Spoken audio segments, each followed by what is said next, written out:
A court in Moscow has sentenced one of President Putin's most prominent critics to 25 years in jail for treason and other charges. Vladimir Karamurza is an opposition activist and journalist who played a key role in persuading Western governments to sanction Russian officials for human rights abuses and corruption, and who has publicly condemned Russia's invasion of Ukraine. The 41-year-old was arrested in Moscow a year ago and charged with multiple crimes, including spreading false information about the Russian army and treason. The case against him is widely seen as politically motivated. Before the verdict, Mr. Karamurza, who holds both Russian and British passports, compared the court proceedings to a Stalinist-era show trial. In Russia, the suppression of dissent and crackdown on the opponents of the Kremlin has accelerated Moscow's full-scale invasion of Ukraine. Well, for more on this, we are going to cross live to London and speak with RISE chief correspondent, John Cookson. Now, John, what's been the international reaction to the jailing of Karamurza? Hi, ladies. Great to be on Newsday. Well, outright condemnation.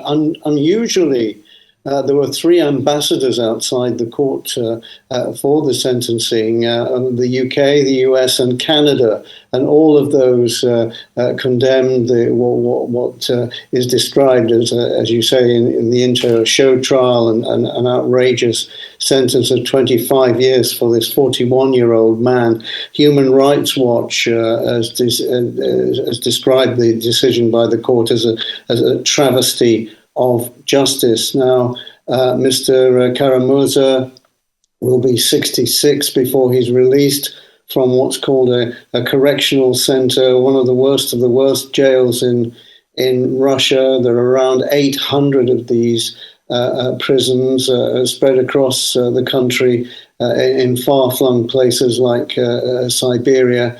And there are huge restrictions on mobility once you're inside these prisons. You're not allowed to talk to other prisoners. There are more barracks than prison cells. He'll be expected to work. One of the rules is that you can't sit down between 6 a.m. and 10 p.m. at night. I mean, it just beggars belief as to what conditions are like in these prisons, where healthcare is minimal and the food absolutely disgusting. So he's in for a rough time, and one's thoughts have to go out to him and his family. 25 years in one of these gulag prisons. Indeed. Thank you so much, John. Now, a little earlier, we reported on the meeting between Vladimir Putin and the Chinese defense minister. What can we read into the implications of this meeting? Yeah, a huge amount. Look, it's less than a month since the Chinese leader, President Xi, did a state visit to Moscow and met with Putin over 3 days.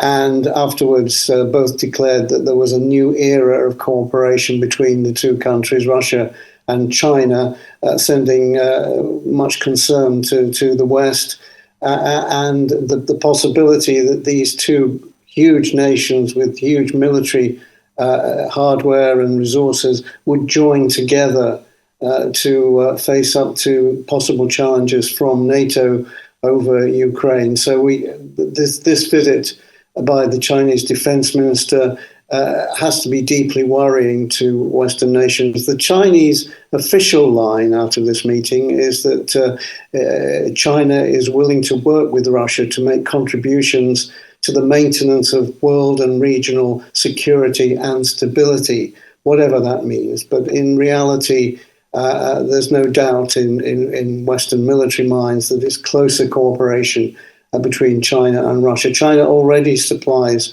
Russia with non-lethal military hardware like flak jackets and helmets, and it's of great concern to the West that China might supply Russia at some point with weapons and aircraft and military hardware in general. The Chinese say that's not on the cards, but frankly, in this new era that we're living in, new alliances have been formed, and anything is possible. And the Chinese could well supply Russia with secret weapons secretly, and we wouldn't know about that. Well, reacting to the sentencing, Foreign Secretary James Cleverly said that Vladimir Kara-Murza bravely denounced Russia's invasion of Ukraine for what it was, a blatant violation of international law and the UN Charter. What are the latest developments out of Ukraine at the moment? Well, fighting is still very intense around Bakhmut in the southeastern towns nearby. The Russians have launched a fresh assault to try to secure the city itself. Reports from the area, we can only rely on Ukrainian and Russian government reports, so they have to be taken with a pinch of salt. But it seems that the Russian offensive has renewed there, but they haven't taken very much ground at all. Perhaps more worrying for the Ukrainians and the Ukrainian economy is that three European nations, Poland, Hungary, and Slovakia, have refused now to take Ukrainian grain, a source of income for the Ukrainians. And of course, we know that Ukraine is the breadbasket of much of the world at the moment. But if these three countries stop taking Ukrainian grain, that will impact on the Ukrainian economy. Now, the reason why the three countries have stopped doing that is the impact on their own farmers, because they can't compete with this cheap grain that the Ukrainians can supply. On the plus side, however, Slovakia has announced today that it's supplying 13 MiG jet fighters to the Ukrainian Air Force, so that'll be welcomed by Kiev. But Vladimir Zelensky said he needs at least 200 warplanes. So European nations have only supplied a couple of dozen so far, but 13 will be welcome nonetheless. Well, thank you so much. Arise Chief Correspondent John Cookson, we appreciate your time here on Newsday. Thank you for joining us.